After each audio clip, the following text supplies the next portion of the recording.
Welcome back to Season 5 of Porcelain Peak, the strange and scary podcast featuring Chop Talk, trivia, and deep dive main discussions into the odd and unusual.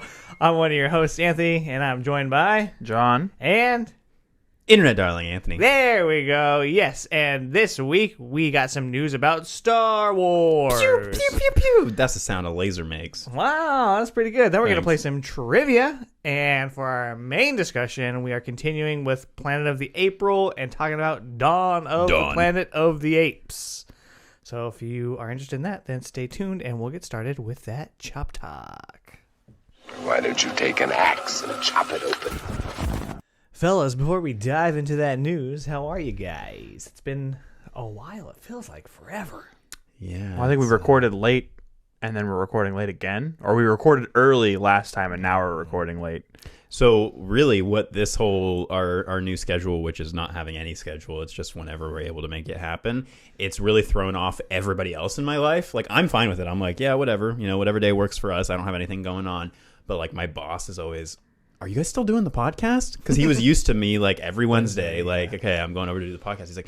He's always asking me, did you guys quit the podcast? Like, you know, what's going on? I was like, no, we didn't quit. Clearly you're not a subscriber. Yeah. And I'm like, It's no, still it's just... up at midnight on Monday every week. And then Adrienne is, she's like, oh, you guys are recording, on Wednesday. She'll be like, oh, you guys are recording tonight. No, we're doing Friday. Oh, no, we're doing Monday. And then my sister is just like, okay, what day are you going to be leaving me alone at the apartment? But yeah. Other than that, doing pretty well. Just been watching lots of Succession on HBO. I've been watching a shit ton of movies. Over the course of the last week, I've watched Dungeons and Dragons Honor Among Thieves. And you like? Yes. Air Day? Okay. Yes, good. I watched Air, also good. Okay. I watched Mafia Mama, which I also is good. I would recommend. And then I watched the Super Mario Brothers movie, which I also would say, especially if you were a fan, it's a good. Yeah, that movie is fan service of the movie, but I was a fan, so I was serviced. I loved it. I would go see it again right now. I found myself in an accidental cage hole. I've been watching a lot of Nicolas Cage stuff, and not because I planned. It's just I have been randomly picking movies and then going like, oh, I'm just picking a lot of stuff that has Cage. So we talked about Face Off in our Alphabet Roulette bonus episode. If you're not listening to those, I put out a post the other day that was a roundup of all the ones we've done so far. We got Attack of the Killer Tomatoes, Battlefield Earth, Chud, Dark City, Eraserhead, and now Face Off. It's been a fucking weird journey, but I'm having fun. Yeah, I think it's one of the better ideas you've had. The theme is loose enough that we get a grand mixture of things. Yeah, but then I also watched Leaving Las Vegas, which I had never seen, which is fantastic. God, so I was good. like, yeah, Cage is... he's a really good actor when he's not memeing it up. I mean, even when he's memeing it up, he's still he's fun, the only guy who can do that. I watched Wild at Heart because that was one of the Lynch movies I hadn't seen. I've had the Lynch itch recently, so I watched that, and he's excellent in that as well. I watched that movie Mom and Dad last night with him and Selma Blair, where they're like trying to kill their kids. Oh. It's like a virus goes, like some sort of virus or signal goes around from a couple of years ago. Yeah. Oh. And it's all parents all turn on their kids and like start trying to kill their kids. It's pretty nuts. Tight. So just a lot of Cage stuff. So I've just had him in my head. And now with Renfield coming out, I'm very excited. Have you seen the trailers they've done for that where they like put him and Holt into like the Universal Dracula? No. Like into the castle scene? Yeah, and they do it like, pretty convincing with deep fake or whatever. And I was like, holy shit, I would want to see that movie where it's all in black and white and it's all because of course for this it's like, oh, it's Renfield, but what if Renfield when he got blood turned into John Wick? Because everything's got to be, John Wick now? John Wick. Yeah. But yeah, what about if you? Only Keanu would have been John Wick in Bram Stoker's Dracula. Oh yeah, they should revisit that. Yeah, bring back Gary Oldman and bring back Keanu and Winona. Yeah, they're all still around. Bring it back. What about you? What have you been up to recently? Anything to highlight? Nothing good. Nope.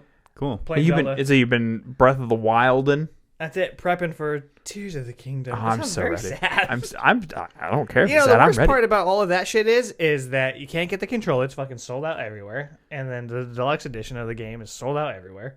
It's like, you want cool shit, you got to be on it day one because people just sell it. Like, there's so many on eBay for like hundreds of dollars. I'm like, that's That's too I was much. having this whole Yeah. exact conversation with my dad and my sister yesterday because he was talking about a friend of his that bought Taylor Swift tickets like really early and then flipped them for a crazy amount of money. And my sister was like, yeah, and that's part of why, outside of Ticketmaster being shit, that people have such a fucking hard time getting tickets for bands they want to see an artist because and I said that, and then at the Apple store they introduced a rule about how many phones you could get on a launch day because people would come in and buy 1 million iPhones and to immediately flip them. And it's just like any place that people can take something and just take advantage of it and ruin it for everybody else, they will. Well, and I think it's the same with video games now, where it's like, oh, you want a PS5? Good fucking luck. Oh, you want a Switch? Good fucking luck. Oh, you want a Switch controller? Good fucking luck. Oh, you want all of it game? is better now. Well, yeah, and and as far as music goes, I know recently The Cure, they made Ticketmaster refund a bunch of tickets that people got scalped. And that was just because Robert Smith was like, fuck this, I'm gonna keep harassing them until they give people money back. Also made them pay back because they charged over the amount of fees that were agreed upon. And I guess it wasn't in their contract, so they made them roll them back. So a bunch of people got refunded for like $4 or $5 here and there for little fees and That's shit. fucking rad, though. Yeah. I mean, you're the artist. If you can help your fans out, why would you not? Yeah, and I saw an artist recently posted they're doing all of their ticket sales in person at the venue. You can come buy tickets from them, and they're like, it's because I don't want you guys to get fucked, and I want to make sure that your pricing is as fair as possible. So I'm just going to directly be selling the tickets to my show. There are some places even still where they do not have any affiliation with any online ticketer, and they will Bottom of the Hill in San Francisco. I've gone to 4 or 5 different shows there, and they have a fucking written ledger that is so you can buy the tickets online or call over the phone to purchase them, but it's all done directly through them, and then they write your name on a list when they see that you've purchased the tickets, your name and how many people are in your party, and that's it. And there's no fees, no association stuff. It's they take their cut of whatever the agreed upon price was, and then the band takes the rest. Yeah, that's a bar though, which works. But if you're at a stadium, I don't think you can do the same thing for Levi's Stadium. You've literally got tens of thousands of people who attend to those shits. But yeah, anyway, I've been playing Zelda. It's been good. So that's it. Want to get in some newsy news? I do. Let's go. So I'll start with the small stuff before we get into the big Star Wars news. All the small things. Maxine, the third movie in the X trilogy, the trilogy. Some cast has been announced, and it's pretty interesting. Mia Goth. Mia Goth. Big surprise. I'm shocked. But we're also getting a Bobby Cannavale. We're getting a Halsey.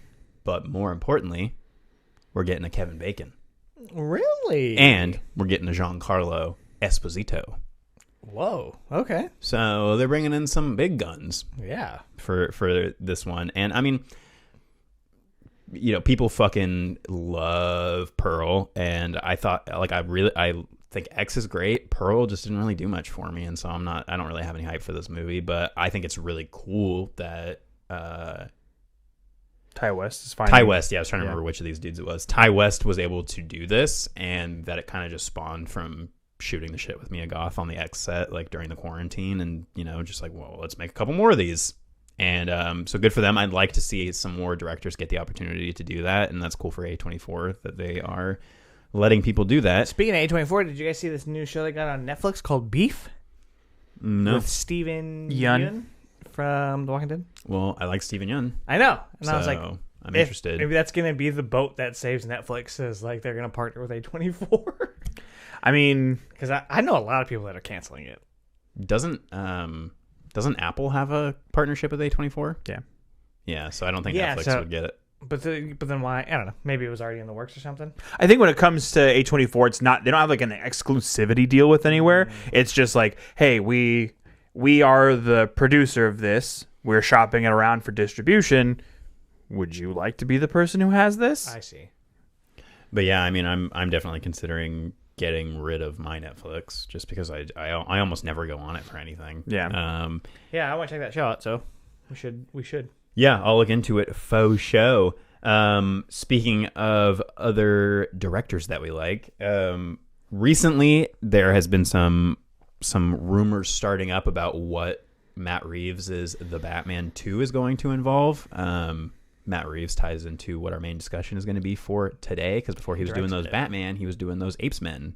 And so apparently Reeves really wants Clayface to be a big part of the Batman 2.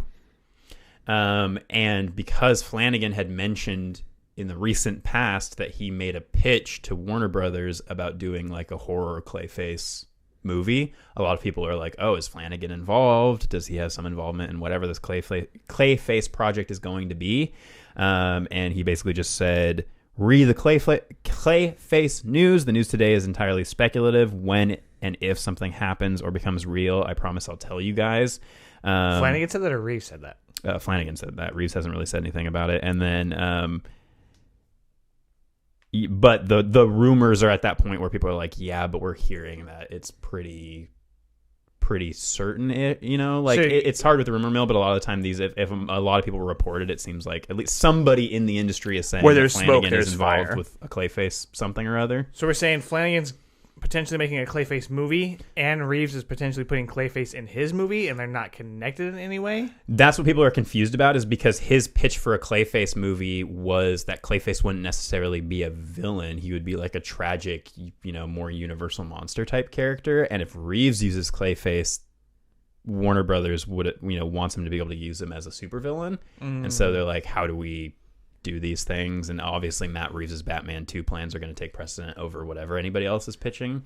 So, but I mean, Clayface is, speaking of, switching faces and stuff, Clayface, I've always wanted them to do the Chameleon in the Spider-Man movies for like a smaller scale, kind of like espionage type thing, because he switches faces and disguises himself as people. And Clayface, like, he can disguise himself as whoever he wants, and then also has this like horrendous the thing, like, you can do some really cool stuff with that character.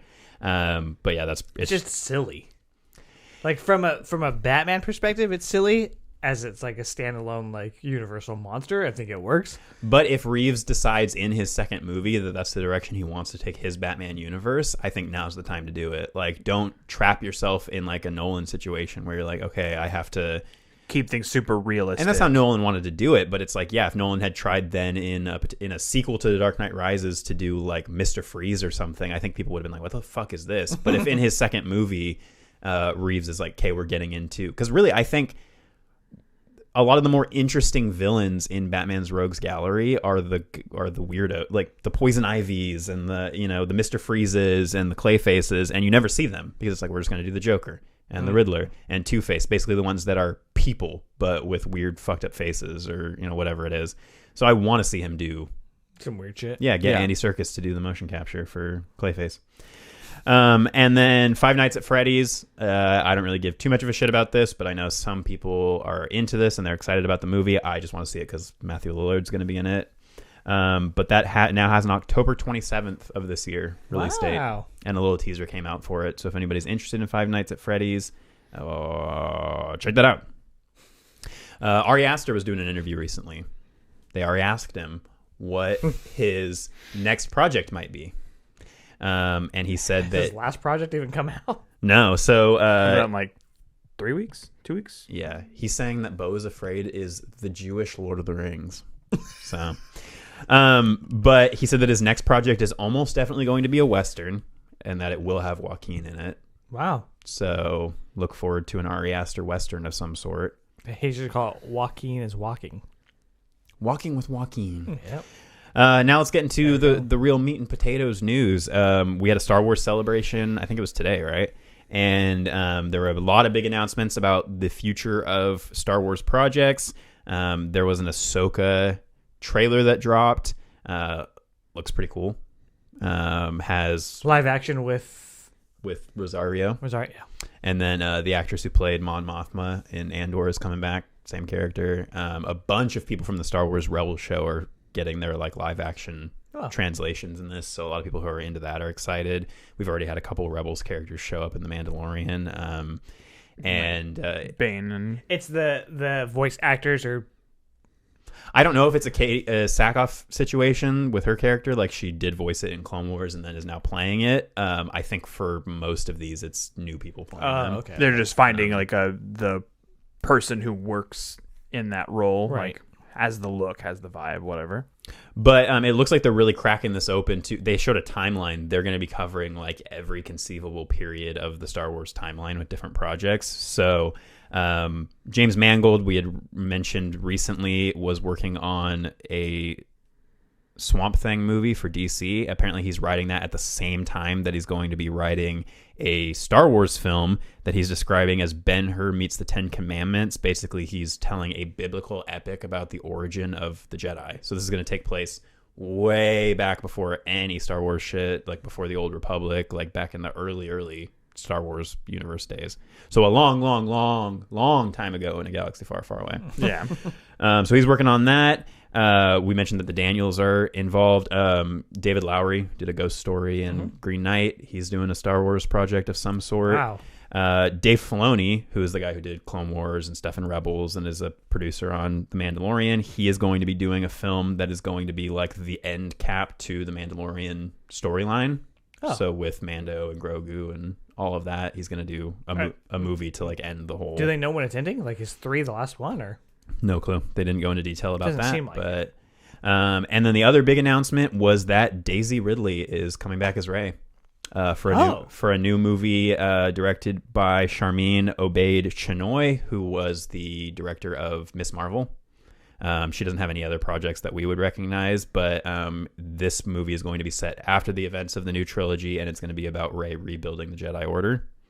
And Daisy Ridley came out on stage, and everybody clapped. Wow.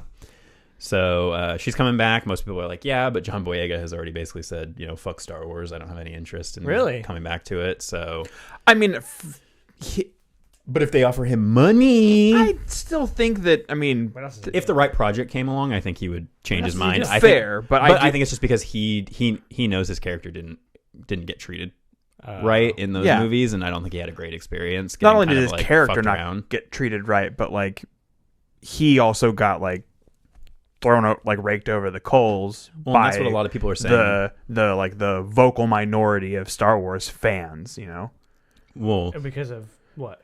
because he's a black man and because they wanted different things from his character. And a lot of people similar to with John Boyega, a lot of people are saying like this is awesome because this gives them a chance to do right by Rey's character. They're like, okay, because a lot of people, and I feel the same way, Daisy Ridley's performance and Rey's character are not necessarily the problem with those movies, and it's just the way that she's written because of the plans that were all we've talked about this. We have a whole retrospective that we did a couple years ago about all the Star Wars movies, but I think it would be cool if they give her another shot to come back and playing a little bit more mature character and past all the events of that sequel trilogy, but also not having to involve anything prior because those characters, they're not alive in the universe anymore. Like, yeah, we also found out that got a little sneak peek. It didn't get released online, but they got the people at the event got a little sneak peek of the next season of Andor. Apparently, each 3-episode block is going to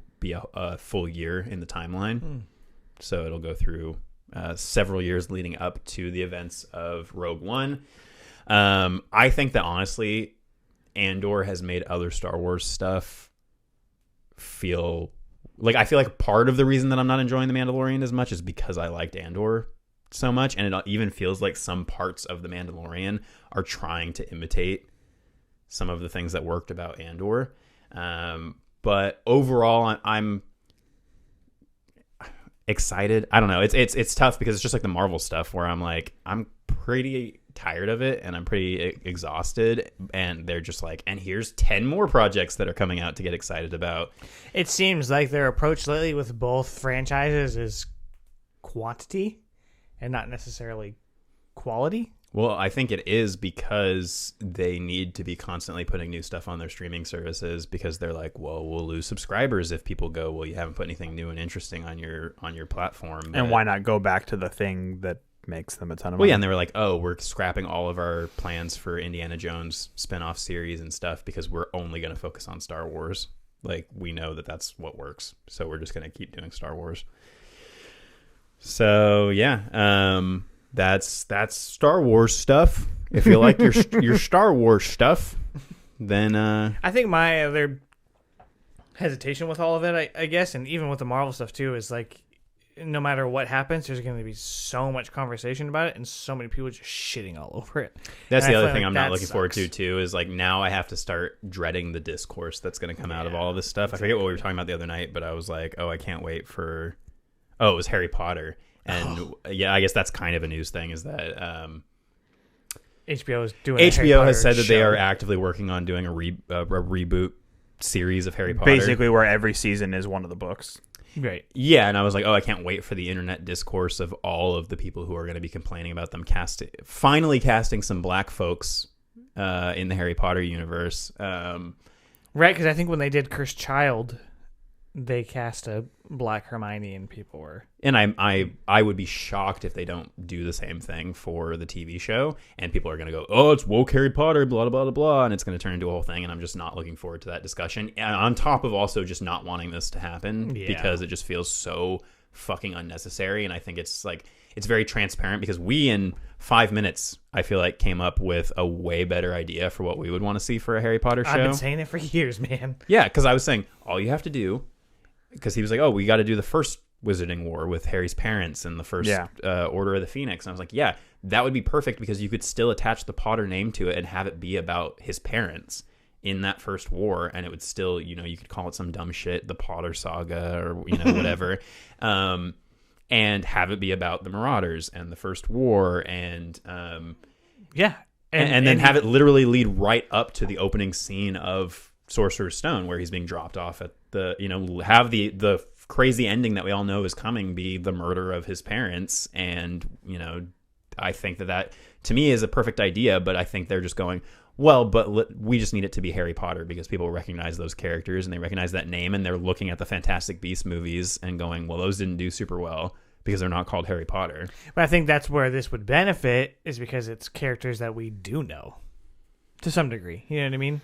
And you can do it as long as it, like, if it's quality, you can do something. Like, House of the Dragon is not called Game of Thrones : House of the Dragon, but people loved the shit out of that. I think that show is excellent, and it's connected to the events of Game of Thrones, long distance. Yeah. But I think that, it's just this whole thing in Hollywood about, like, we just think that the general populace is complete fucking idiots who can't, go, oh, this looks like a Harry Potter thing. Yeah. Like, I'm going to check it out. I mean, my opinions on this sort of stuff. I love franchises. I love that when they do things that really make sense in those franchises.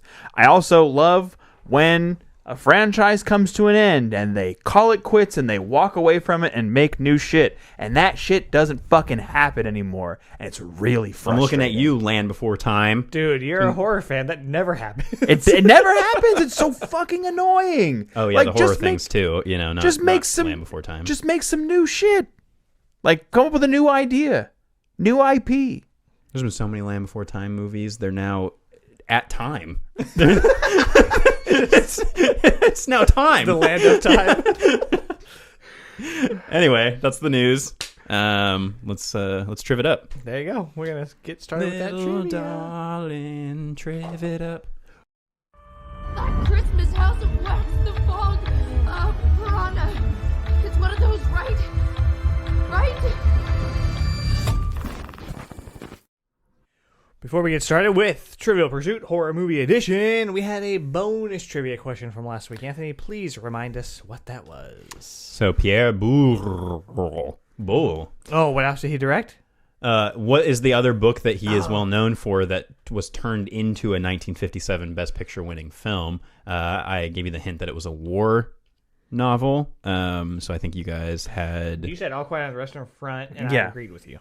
Yeah, and then I revealed the answer to you guys last week, but for everybody else who don't know, it is The Bridge on the River Kwai, which is an excellent movie. If you haven't seen it, Alec Guinness, speaking of Star Wars.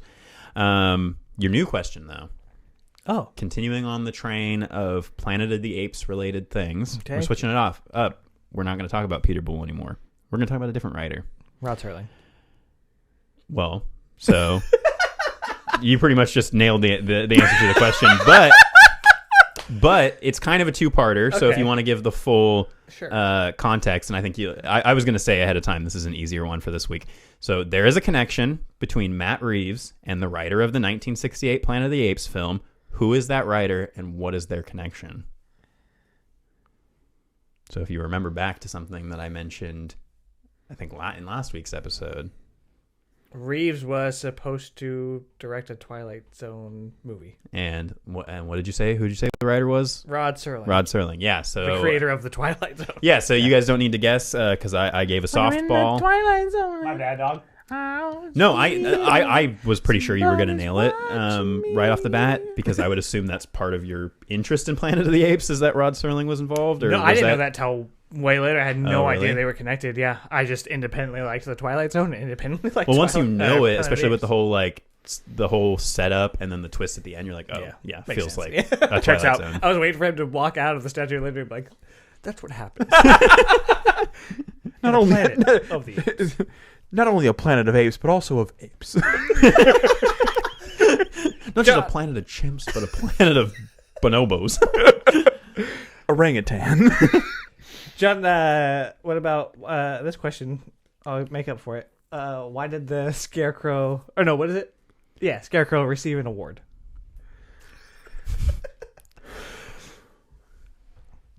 I don't know. Hit him with it. Because he was outstanding in his field. Come on. That's pretty good. Do you know diarrhea is hereditary? Runs in your genes. What do you want? All right, we're going to play Trivial Pursuit. I want this to stop. That's fair. We know you like puns, Very fair. so we brought it to you. It's a punch. We are going to do this in a round robin style, where I will read to John, John will read to Anthony, Anthony will read back to me, and we will crown a winner after these 6 categories, or a tire. And the first category is... Oh, and John's coming off a win.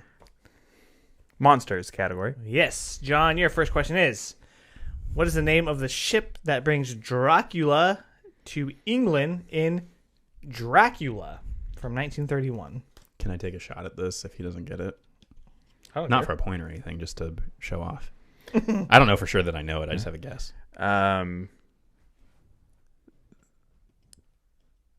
The USS Transylvania. No, it doesn't. The USS boat. John, Is it- needless to say that is is it- incorrect. Is it like the Demeter, the Demeter, or something like that? That is the name in the book. Okay, that's But where I was getting it is the Vesta in the movie. The from. Vesta. Interessant. Okay, well, should have been a little bit more faithful in the novel. Huh? You know, the original novel is kind of considered like a precursor to like the found footage because it's kind of like, you know, the Like the epistolary epistolary, novel yeah. is like a precursor to that idea. I was reading this book recently called The Haunting of Alma Fielding, and a part of that goes into a little bit of Dracula and how it was like a metaphor for like anti-Semitism. I was like, I did not realize that. So Yeah, that's the cool crazy. thing about vampires, especially, but Yeah. zombies too, and werewolves occasionally, is that you can basically like apply whatever social commentary you need to, and then Yeah. go from there. Hit Cool. me. Anthony, 30 Days of Night from 2007 was based on the graphic novel of the same name by what author? Who the fuck wrote this graphic novel? who the fuck cares? I guess that person I did. Garth Ennis. It's like not that far off. Yeah. It's Stephen Niles, but Innis, like it has most of the same letters. Like Yeah, okay. yeah. I was just like, I think Garth Ennis is the one who did The Boys, and I was trying to think of like something similarly violent, but yeah. I'd be interested in reading the graphic novel because like I think the movie is cool, but I'm sure the graphic novel is better. Cooler. Tone in The Birds from 1968. No, sorry, not in The Birds. The Birds from 1968 Right. lacked what conventional film element? Score. Well, what, you know, the score is currently no. Yeah, it is a musical score. Woo! I'm on the board. Puts me on the bird. All right, and then round one, I have one, and hopefully I can get some more. And You we're haven't moving won. in. The game's not even close to over, bro. We're getting into Gore/disturbing. John and Dead Alive from 1992. What two animals make up the hybrid creature that first spreads the zombie plague? That'd be a rat monkey. Yeah, rat and monkey, yes. Rat, monkey, that funky monkey. A little too fun. And you're on the board. On the board. Anthony, who directed The Wizard of Gore from 1970? Is this one of the movies they talk about in Juno? I've always wanted to go back and watch Juno and write down what they talk about. Yeah. And see if I've seen them or know what they are now. Because at the time watching, I was like, what the fuck I is all think that? they have a conversation about like Suspiria versus something, and I think they do mention the Wizard of Gore. Is it Herschel Gordon Lewis? It is indeed Herschel Gordon Wow. Lewis. Good job. Yeah, I haven't seen it, but those names connected in my head. Tone. One of them 3-name fuckers. What horror legend played Samson Dunstan in the opening scene of Hatchet from 2006? Do you remember I do not. our commentary back in whenever we did that commentary? Whenever.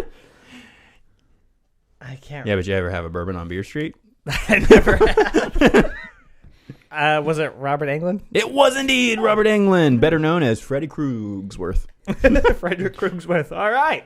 I got two. John's got one, and Anthony's got one. Of Elm Abbey. We've got quite a game on our hands, and we're moving into.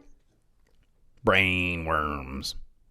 Psychological. Oh, I was like, did you forget how to read? John, who directed the first 3 installments of the Purge series from 2013 to 2018? I did not know that it was all the same person. Neither did I. I assumed that after that first one, they just hired the cheapest person.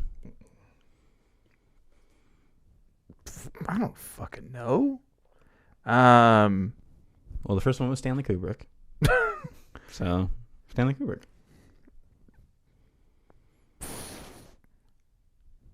I have no idea. You don't want to take a guess? gotta say your thing, your bit when you don't know. The old bit. I don't want to go back to the old bit all the time. Well, say anything. Say anything. That is incorrect. You could have at least said Alan Smithy. As James D. Monaco. Yeah, no shot. Literally never heard that name in my life. DeMonico? Interesting. DeMonico. Who knows? And a much easier question, Anthony, who directed Martin from 1978? Martin. That's the show with Martin Lawrence. Yeah. That is George A. Romero, and that movie actually just got a really fancy. It's either Vinegar Syndrome or Scream Factory, like a really cool 4K release, and I would be interested in picking it up. Is that correct? Yeah, that's correct. Good job. I don't know that. Tone. Christopher Lee portrayed what character in The Wicker Man from 1973? What's his name? Yeah, and I think I know we've had this question before because we've done all this trivia before, but I think you've had this question specifically. That's fucking dumb. You know it? No. Oh, why are you doing? Because he just saw Mario, and it's a sticking in his head. James Mangold. Oh, so close. It's Lord Summerisle. Oh, that does sound familiar. Fuck. All right. Well, you and I got 2. Yeah. And John, you got the 1. Mm-hmm. And we're moving into Paranormal. John, in Drag Me to Hell from 2009, how many days will protagonist Christine Brown be tormented before being dragged to hell? I'm going to go with a classy 7. It is 3 days. 3 that was- time you were not off by 1. 3 was my second guess. Can you guys believe that it's almost been a year since Sam Raimi? Wow. It does not feel like it's been a year since we did that. I can't believe it's been 10 years since we had an Evil Dead movie. That I was thinking about that too because last night I was looking up the last Evil Dead movie and I typed in by accident Evil Dead 2023 and it popped up with the new movie and then I was like, oh shit, Yeah, 10 years between these movies. That's Yeah. insane. I thought it was 16 at the latest, but then someone asked me about it at work the other day, and I was like, 2013? Like, holy shit, man. It's been a while, but it's stained. Anthony, what Harry Potter franchise alum portrayed Arthur Kipps in The Woman in Black? Come on, from man. 2012. That's my man, Daniel Radcliffe. Yes. Ooh, follow-up question. Okay. What 3 Harry Potter actors have appeared in the Planet of the Apes movies? Gary Oldman. That's one. Think back to literally the last one we watched. The one we just watched? The one we watched last week. Rise. Rise. Oh, okay. Get your Tom Felton. paws off me, you damn Oh. dirty... Yeah, Tom Felton. And then there's one other, In which movie? probably one of the more recent ones. Well, I know which. Well, I mean, there's some old-ass people, so it could be from the old ones, but I'll just give it to you. It's Helena Bonham Carter from the Tim Burton one. Oh, right She on. plays an ape. Yeah. So there you go. Tone, for your real question, though, I wanted to wear your brain out a little bit before you got this. What actor portrayed both Lucas and Jeffrey in Mama from 2013? Oh, I have no idea. Cole Sprouse. Oh, so close. It was Nikolai Coster-Waldau Right on. from Game of Thrones. Jamie Lannister. Oh, cool. Good for him. Fucking dick. All right. Fucking sister fucker. John, you got the 1, Yeah, I believe so. and I got the 2, and Anthony, you got the 3. Mhm. Is that right? Yep. Sweet. And we're moving into Killer. John and the Burning from 1981. Oh, let me take that again. The Burning from 1981 is the film debut of what Academy Award winning actress? I didn't even remember there were ladies in that movie. Someone had to get burnt. Oh, piss. Old Piss is correct. It's the Short for Olga Piss. community college of Ole Miss. What year did it come out again? 1981. 81. This question sounds familiar. So acting debut. So it would have had to have been sometime in the 40 years following. Oh. The debit. Who's debut? Gotta rewatch that. Halle Berry? Dude, I thought you had it for a second. You said it's Holly Hunter. Okay. But when he hit that H, I was like, huh? Oh shit! I didn't realize that Holly Hunter literally just showed up on Succession last night. Really? Yeah, and I was like, "Ooh, I love me some Holly Hunter." Anthony, for your easiest fuck question, round 3 in a row, who directed Hush from 2016? Well, I mean, that's the classic Flanagan shenanigan. That is a If there classic ever at was this one. point, huh? Fuck, Yeah. how old is that movie? What'd you say? 2016. Crazy. Time flies, man. Good job, buddy. Tone, who has been a credited writer on every film in the Child's Play series from 1988 to 2017? Wrong. Well, actually, I don't know. Maybe. But who has been a credited writer on all those?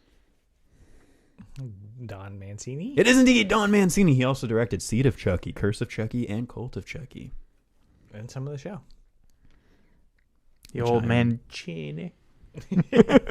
Great. So John's got the 1. I got 3. And Anthony has now 4. Yes. Okay. 4 for 4, 4, 4, 4, 4. And we're moving into International. John, what is the profession of Aurora in The Orphanage from 2007? A social worker. That is incorrect. She is a psychic. Same difference. No. No. I'm seeing the future, and it's saying foster care. Real bad. Running away from this as fast as possible. By the end of Raw from 2016, what does her insatiable appetite for meat make protagonist Justine? What does it make her? Yes. What is she at the end of the movie? Fucking cannibal? Yeah, that's the answer. That's the question? That's literally the premise of the movie. But okay. Oh, every game we have one of these that's just a dumb question, but I'm not mad about it. What do you get, 4 or 5? 5. Tone, in Eyes Without No Face from 1960. What is the term for the procedure involving transferring living tissue from one person to another? Face off. What is the term? A transplant? I don't. Yeah, see, compare this question to the question that I just answered. Because I assume you don't know. No. You want the answer? It's not transplant? No, the answer is heterografting. Oh, okay. Just so weird and specific. And then in Raw, she eats some people. What does that make her? Pretty much. Either way, congratulations on your win. You still got it. Yeah. Thank you. Took the crown back. Like you're some kind of fucking Burger King. Yeah, I'm a little bit mad, though. You stretched it out a little. I'm putting it on my head, and it's just slipping down to my neck like a fucking noose. That's rude, You've dog. made that same joke before. Like almost bar for bar. Well, I'm sure when, you've been doing the show for 4 years or whatever, that you're going to make some of the same jokes. Time to end it. Yep. That is going to wrap it up for trivia. We're going to take a little break, and we'll be right back with our main discussion of Dawn of the Planet of the Apes. You gotta say it like that. Dawn of the Planet of the Apes. That's how Caesar would say it. And that's how I live my life. Apes together. Strong. One quarter mile of ape at a time. What would Caesar do? Okay, that's enough. We're moving on. Join the creep cult. $5 a month at patreon.com/porcelain peak for exclusive content, merch discounts, and more. Join the creep cult. $5 a month at patreon.com/porcelain peak for exclusive content, merch discounts, and more.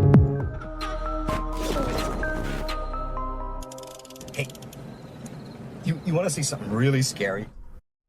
Welcome back. We're going to dive into Dawn of the Planet of the Apes. This one is now directed by Matt Reeves, who you might know of the Batman fame, or who I know from Cloverfield going into this. Or Let Me In. Yes, and we got a different cast now, and it stars Jason Clarke. Yes, Gary Oldman, Kerry Russell, again Andy Serkis. We get, who did Rocket? The main stunt performer. Terry Notary. And We get, as the new Koba, yes, we get Toby Kebbell. Yes. From Servant and Black Mirror and stuff. And we have Judy Greer And as Fantastic Four. Four. Yeah, well, I was trying to... I'm sure he would appreciate having that left off of his resume. And Judy Greer as Caesar's wife, his waifu. I did not realize that. Yeah. So they were like, Judy, can you just lay down? She was like, I got you. Glasses on, or yeah, they actually go in depth in the behind the scenes stuff about how they they really had to do some finagling to try to make a sexy chimp for her character. Right on. Yeah, they were talking about how they went through reference videos and photos and tried to find the sexiest chimp they could find, and then beyond that they had how to do you determine that? I know, right? I was like, this sounds very strange, and then they had to smooth out some of the natural wrinkles of her chimp face. I was like, but why? Yeah, why for? Did she need to be a hot chimp? Yeah, that is weird. Why can't she just be a chimp? So if you haven't seen this one, briefly, the plot takes place 10 years later, as we saw at the end of the last one, because it is a direct sequel to Rise. Flu. This disease that was created from the ALZ 113 had became airborne, spread across the world, and has basically knocked out humanity. And now they're in small sections. And the apes went to Mir and now have adopted the Mir Woods as their home and habitat, and are doing pretty good.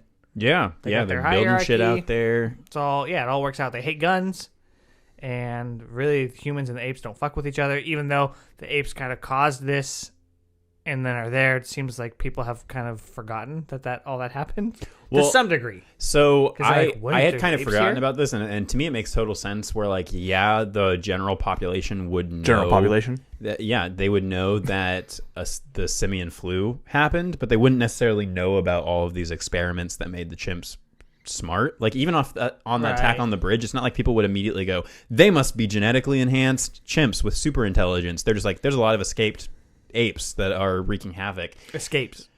Yeah, and so I like that you get that ape escape. Yeah, that I like that they have that moment when they first meet them in the woods, Yeah. and they're like shocked that the apes can talk, and that they're like have weapons and all this shit. And even when they go back and try to tell Gary Oldman, he's like, "No, you must be imagining things like You're that's- a there's no fucking way that's liar." real."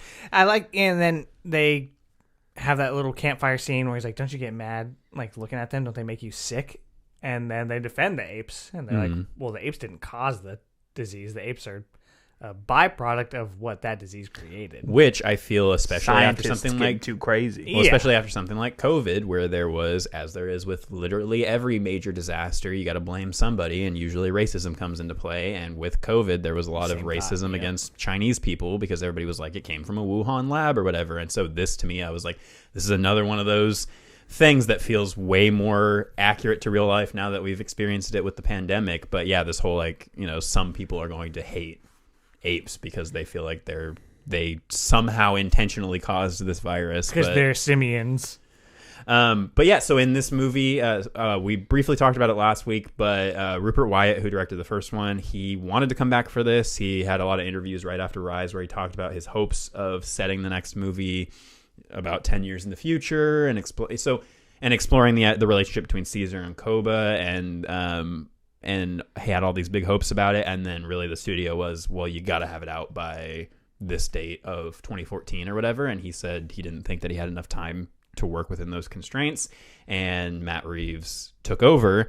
And then they ended up actually pushing the movie anyway and replacing that date with Days of Future Past.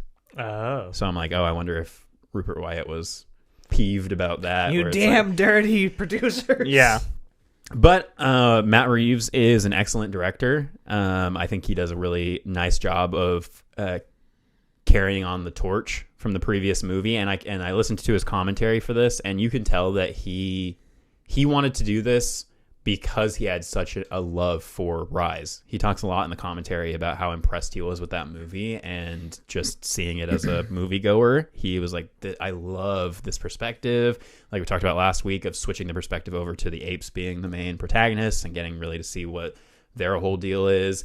And he was like, that's why he jumped off of the Twilight Zone project, is because as soon as this opened up, he was like, I've been a fan of Planet of the Apes since I was a kid.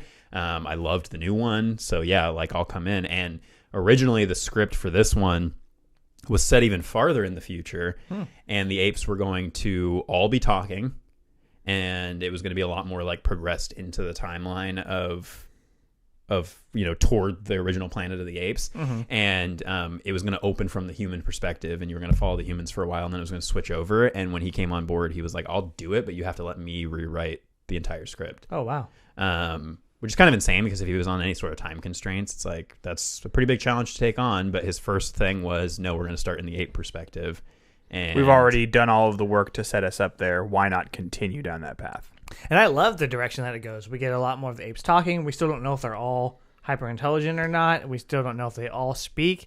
We see a lot of sign language for the most part, and it's just a few key apes that have vocal language. And so that's really interesting. We get to see how they've established their world. And I think that the direction that they took it in is fantastic. And we get to see Caesar still not want to kill humans just because they're humans. Like, he's not just immediately showing prejudice, even though he could, because they did some bad shit to him and to the apes. But he's like, no, like, let us be, and you go do your thing. But he kind of comes to the realization in this movie that having such a hardline perspective like that, he actually ends up kind of becoming prejudice in a way, in terms of like believing that the apes are different enough that they can, because like he kind of has to come around toward the end of the movie, and we're going to go into spoilers here, so if you haven't seen this movie, highly recommend it. This whole trilogy we highly recommend, or at least I know I do, but you're no complaints here.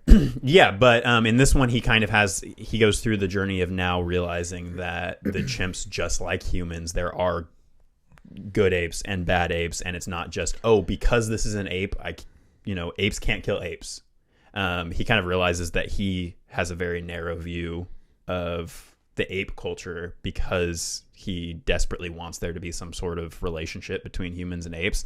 And we've talked in the past about how, like, we really we were like, oh, well, this should have been the war for the Planet of the Apes. And maybe these feel kind of disconnected and jumbled or whatever. But the way that Reeves talked about it in his commentary about how, like, the idea behind this movie was, what if there was like a last opportunity where history could have gone in a different direction to where the humans and the apes could have worked together, and how did that fall apart? So he was like, yeah, you get them separating. Now we're going to have them meeting back together, and you have that inkling of like, oh, maybe they can make it work out because of Jason Clarke and that whole relationship that builds between him and Cody Smith McPhee and all them and the apes.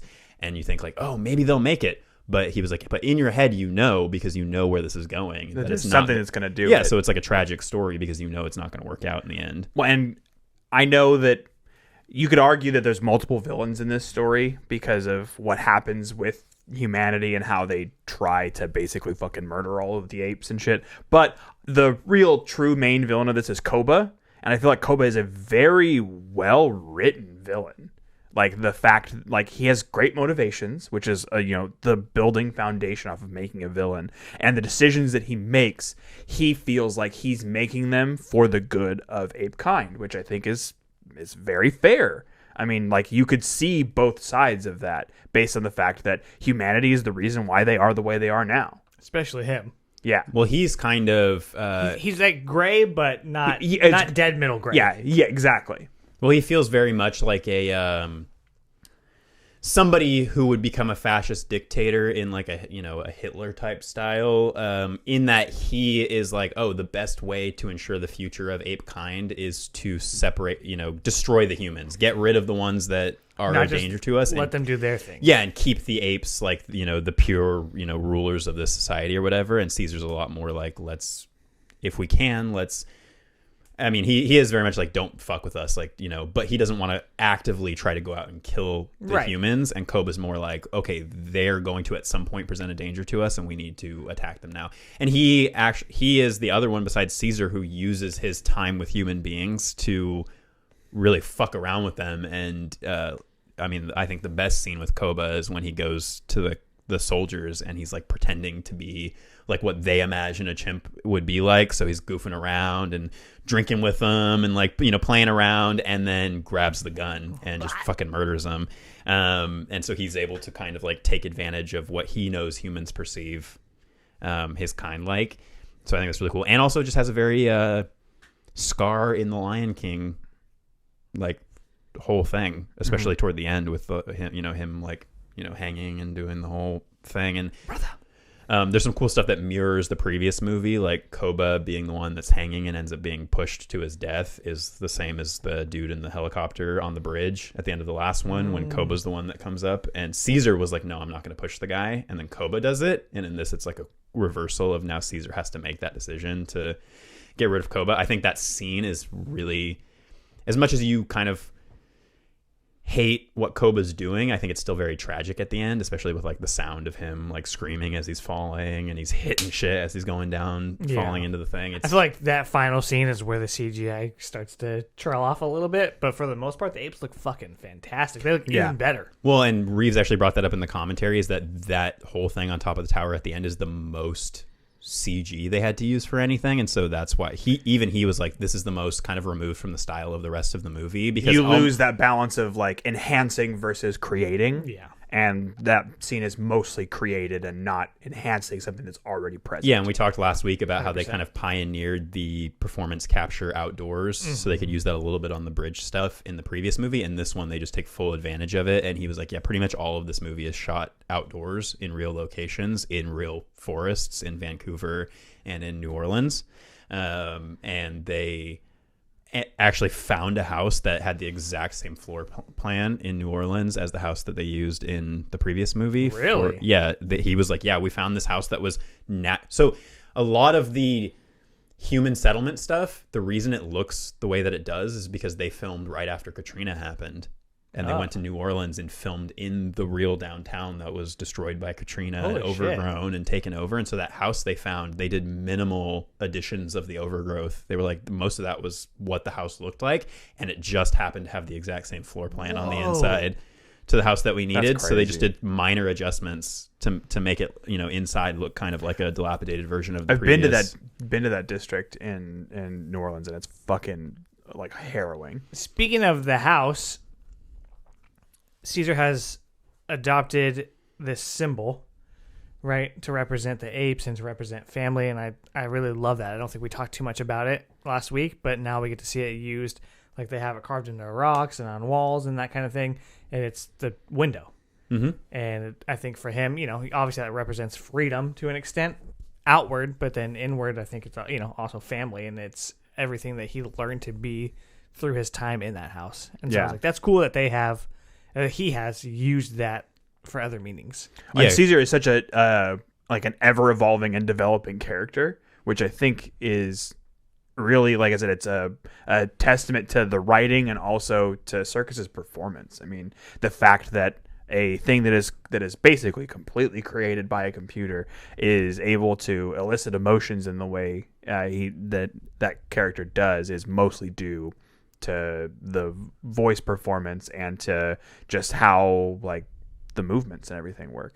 Yeah, and I mean they really step up. I mean the CG and stuff looked great in the last one, but it's pretty unbelievable in this, and I'm really excited to watch the next one because I know it gets even better. But Reeves was talking about how they rebuilt their entire process and pipeline at Weta to make these apes. These apes they had to build. They didn't use any of the stuff from the previous movie. Whoa. They had to rebuild these all from the ground up because they had new ways of doing better hair textures. Most of this movie, the apes are have wet fur, and just the fur looks. That's really what really stood out to me is just like the fur looks so fucking real with like the dirt and the grime and the blood and the wetness and everything. And then the faces they all redid, like they tried to bring. The faces are nuts, dude. Especially, and I think the reason for this is that an orangutan's face is naturally a bit further from a human face. But I think Maurice in every scene that Maurice is in looks 100% like a real orangutan, and I would believe it was a real orangutan unless I knew. And Reeves said that like people would go see the movie and they would come out and be like, oh, so you used real apes in these scenes and CG apes in these scenes. Like, no, there's not a single real ape in the entire movie. So yeah, they rebuilt the whole pipeline for making the apes. And interestingly, there's the little scene when he's in the house where he watches the old video of James Franco. Mm-hmm.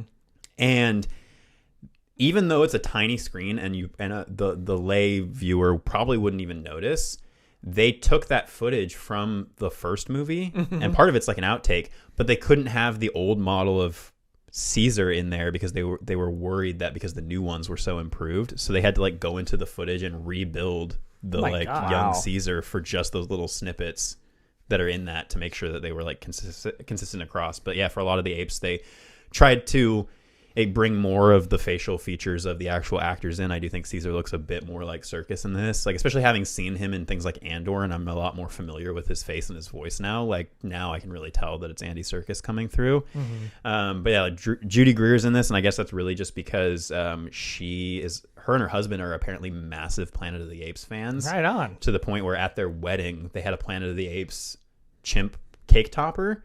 And then at the bar, like at the reception or whatever, they had the original Apes and Rise playing, like for people to watch, and they just had like a whole Planet of the Apes themed. I could get sucked into either of those movies at a wedding. Yeah, I mean, I would be like, oh, okay, I don't care about any of the wedding stuff that's happening, but you guys got fucking Planet of the Apes on. You bring me some cake, some cake and some drink, and I'm good. You guys dance. I ain't doing shit. But yeah, again, I think all of the ape performances are absolutely excellent, and I do think that the human performances overall are a lot stronger in this. They still, I think, I would always rather be spending time with the apes than with the humans in any of these movies. I think Gary's great. I think Jason Clarke is great. Kerry Russell does a good job. And for me, that's kind of it. Like, I didn't really care about Cody. He wasn't bad, but I just didn't give a shit. And he just doesn't really have anything to do. Besides the one moment where he bonds with Maurice with the graphic novel. Right, yeah. And then the like villain guy, I don't really know his name, but the one that kind of sets everything in motion, that hates the apes. And keeps getting them in trouble by bringing shit he's not supposed to. Like, why would you take I don't know. There's parts of this where I'm like, that doesn't make sense. Just whatever. That scene when Caesar finds the shotgun though, and he's like pointing at all of them, and he's like freaking out. It's super tense. And then he just like chucks it into the water. Yeah, so I mean, I guess briefly, the humans are going into the woods to try to start a power plant up, and the Caesar has allowed them to do that and has even offered to help. And so there's conflict there. And then Koba doesn't want to help, so he starts killing humans, and then that's kind of how the war breaks out. Yeah, he ends up staging a coup d'etat. Yeah. And ends up trying to frame the humans for shooting, and we think for a little bit killing. Yeah, Caesar. He frames the humans for killing Caesar, but Caesar ends up surviving. That was kind of the only part I couldn't really get behind is like Caesar's on his deathbed and then still goes and has like this massive fight. I mean, and that's very cliche, typical for action movies of this sort, where, you know, they got to be injured because we need some kind of stakes. And then they come back and they're still able to beat the people that aren't injured and aren't hurt or whatever. And I'm like, all right, but Yeah. it's a cliche for a reason. I mean, if your intent is to end it here, you could easily, you know, during this process, make Caesar this like Messiah-like character at that point, and then have the rest of the sequences of this film maybe go on for another 45 minutes. I think and that's kind of the like direction war takes. and kind of recap what they wanted to do sort of with war, and then just move it on to being like, here, this is where it connects to the original series. But I think they don't want to go that route, obviously. They wanted to make more movies and more money. Yeah. Mo money. Yeah. This just dawned on me, something that oh shit. This just dawned on me, but You were waiting for the sunrise? this reminds me a lot of what Cameron's doing with Avatar, because you have the main character who is kind of like a foot in both worlds. Oh, okay. Caesar is similar to a Jake Sully in that he kind of becomes the leader of this tribe because he is kind of a bridge between both worlds. And then in the next movie, you get the children, and they seem to be kind of setting them up for the future of the apes. And so you're meeting Blue Eyes, and you're meeting Rocket's kid and Ash, and you're meeting all these next generation of ape characters. And it creates some pretty touching family-centric scenes. Like, I love when Blue Eyes ends up joining Koba's attack on the humans at one point, and Becomes then a white dragon. Yeah, and Jason Clarke runs into him and he's like, "Hey, your dad's still alive." And then you get that really touching scene where he goes to see him at the house, and Caesar is just laid out chilling, and they have a little conversation about Koba there. But yeah, I mean, I think for me, this one is probably on par with the last one in terms of how much I enjoyed it. I don't know if I like it better because it's just kind of exploring more of the same thing. I think so. I think for me, what pushes it over is the human actor performances. Yeah, They're- that is a lot stronger. Yeah. And the movie does. Visually, it looks better. Yeah, and I think a lot of that just also comes from the settings. Like, we're not stuck in labs and indoors for almost the entire movie. In this, we get to be out in the real woods, and most of it's shot with natural lighting. What we talked about last week, Rise feels like a prologue, and it really feels like that after watching this. It's like, yes, that was your setup. That's your first episode setup. Now here's the meat of that episode. Yeah, you could basically get like a quick little couple-minute recap of the first movie and be good to go into this one. I do think it does. You do benefit getting to see Caesar's growing up in a human family and all that, and then it helps you notice little details in this one. Like, they still continue to have little things like Caesar is the ape that does the most standing on 2 feet and like walking around like a human, and he does the most speaking outside of Koba, but Koba's also the other one who spent the most time around humans, so that makes sense. And then also, there's just little details that I love where they're all running through the subway tunnels into the city, and all of the other apes jump over the turnstiles, but Caesar walks through them like a human would. It's just little things where it's like you can tell that there's always that piece of humanity that is inside of him, and really he has to make the tough choice in this movie to finally realize, like, okay, there is going to be a war between humans and apes. It's unavoidable, and as much as I love the human part of me, I have to take responsibility for these surviving apes and kind of lead them into the war that I know is coming. Scary as fuck. Yeah. Yeah, it's tragic, and the whole scene with him at the end, like just standing on the stairs and looking at all the apes and all the destruction that's happened and everything, and you feel for him because all he wanted was for them not to be mistreated and for them to have some freedom. And I feel like Gary Coleman's character Gary Who? Coleman. What did I say? You said Gary Coleman. Gary Oldman. Very different person. Yeah. What you talking about, John? What you talking about, Caesar? What you talking about, Caesar? Gary Oldman's character is kind of in this gray area to an extent, right? Where it's like, yes, I have these humans to save. And so he kind of is a blend between Koba and Caesar in a way where he's like, yes, I'm the leader and I want to help out, but also like, I have to kill these apes. I'm still thinking about Gary Coleman, brother. Reel it in, man. And then at the end, he's even to the point where he's like, these apes have to stop because we need humanity to live, so I'm going to sacrifice myself to other people to try and destroy. I mean, it doesn't do anything, but I was like, well, that sucks. But at least we have a reason why they got written off the next movie. Well, and it's what's sad about everything is that it's not due to the fact that there couldn't have been cohabitation that things fall apart. It's due to the fact that some people couldn't get past that they're different, which is obviously like, yeah, it directly correlates to real life and real prejudice and how, like, you know, it's not the entirety whole of society that causes these problems. It's these vocal outliers that really make these big differences and make life awful for everyone else. You know, It's the fucking bigots.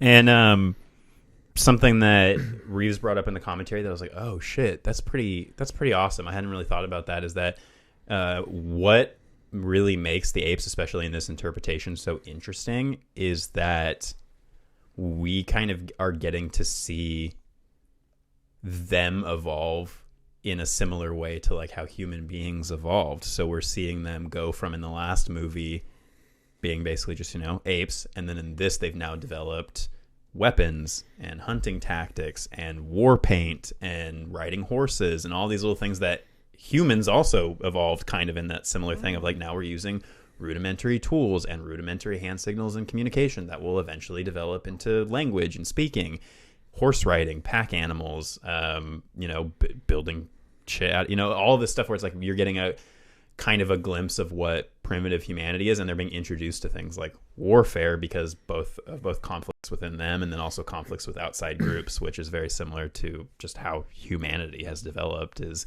they're like getting like war comes from conflicts, you know, inside of your group, but also conflicts with other outside groups that are similar to you but different enough that there's prejudice and that there's bigotry, and that's where the problems come from. And they're like getting it like a hyper realized rate. Like everything is so fast. Yeah, it's like accelerated human evolution. Yeah. Yeah. So crazy. Yeah, it's a really cool idea that I hadn't ever really thought about it in that way. Like, I mean, I kind of thought about it with the original Planet of the Apes, where it's like, oh yeah, it's cool to see a what if scenario where like, what if chimps had been the ones who had evolved all the intelligence and gone on, and you could see that. But in this, you're really getting to see the stages of them developing, and that the war paint was a big thing for Reeves in this. Is like, how do I start showing them having artistic expression? And they're like, the next step in human evolution was using symbols to communicate, and like so the symbol of the window and things like that, where it's like that is a very human thing, is to use like symbols to express ideas and to express emotions. And you get to see like, I love that scene in the beginning with them hunting the elk, and they're all like racing through the trees, and they have all their hunting tactics and everything, and you get to see kind of like the hunter-gatherer origins of humanity, as opposed to like the way that humanity is actually living now, where they're like past their prime and they're fucking suffering because they got a little bit too big for them britches. So true. Yeah, I never thought about it like that either. I think that's really cool, and I think that that's gonna provide interesting perspective going into war. Yeah. Yeah. Also, we get a little Donkey Kong reference because we have a gorilla throwing like a flaming barrel at one point in the I didn't even think in about the fight. that. Yeah, That's funny. a little Donkey Kong. Was that intentional? Hmm? Oh, okay. Right on. Yeah. That's pretty funny. So yeah, I really enjoy this movie. I'm interested with the next one to see how I feel about it, because I think I've only seen War once when in theaters. Yeah. Yeah, me too. And I remember and I own it. yeah, and I remember thinking that was all right, but not as good as the previous two. But it's been long enough now that I might have a different opinion, and also like I'm coming at these with a different understanding of like what the arc of these movies is. From what I remember, there's not a lot of war. I think that's fair, because Until it's like the end of it. if I remember correctly, it was like a camp, Yeah. and like it's a lot of stuff around that. Yeah. from what I remember. And I was like, why call it war? But I guess it's a good title. Well, and I think also in our heads catchy. we're imagining that a war would be some big scale thing, but there's not enough people or apes to have a big scale war at this point. So what else do you expect? Like, it's really going to be more of a... It's heavy on the Jesus allegory, I'm pretty sure. Well, because that's so actually the thing that they've been comparing Caesar to is like the Moses, because of the whole let my people, freeing the slaves, like let my people go thing. So he is supposed to be very biblical. Yeah. And that's very intentional, because then when he eventually passes and the next generation takes over, he is going to be like a biblical figure in the future of ape society. And it sounds like from what we've heard about Kingdom of the Planet of the Apes, that is going to be a situation where there are the people who it's going to be very much like a religious doctrine disagreement, because it's going to be apes who are very much like, purely wanting to follow the teachings of Caesar. And then there are other people who are like bastardizing or other apes who are bastardizing his teaching. That's how fucking convincing these apes are, bro, is that I'm calling them people. It's going to be more about like differences in ideology based on Caesar's teaching and how that causes conflict and all this, and more conflict with whatever remaining humans. I'm just thinking like there's still that lost Icarus spaceship or whatever up in space, and they're just up there having a good time, have no clue what's happening in this film franchise. Yeah, I'm curious if Kingdom is going to start something new and we're going to get more movies leading up to the original, or if this is going to be like the final bridge. But if it makes a lot of money, The final bridge of the Planet of the Apes. The remake will just be called This Is the Planet of the Apes. No, with the way things are, it'll just be called Planet of the Apes, and nobody will know that it's a sequel or a remake or whatever the fuck it is. Yeah. Anyway, good? Yeah. All right, cool. That's going to wrap it up on our discussion for Dawn of the Planet of the Apes. Next week, we are going to cover War of the Planet of the Apes. So War 4. War The 4. Planet of the That makes Apes. more sense. War 444. It's actually the third movie. They really fucked up there, because they could have said War 4, the Planet of the Apes. See what I'm They saying? needed a middle one. But that's going to wrap it up for this week's episode. We hope that you enjoyed that, and thank you so much for checking this episode out. I have been Tone. I've been John. And I have been actually Gary Oldman in I've been Gary Coleman in heavy prosthetic makeup. And your internet darling, Anthony. We will see you next time. Keep it creepy.